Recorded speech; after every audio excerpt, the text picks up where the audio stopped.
Ayan na po ang ating gabi na may gata na ganyan ang kulay niya kasi nilagyan natin ng oyster sauce. Palaki siya o dahon o unod. Yung unod niya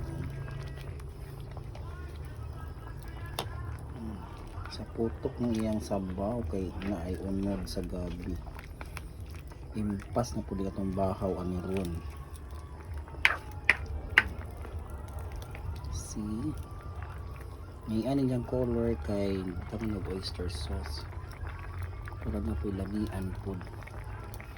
Wala na siya yung mga krikados maraming diyang kuan na mga sarap. Minani siya kanang yaman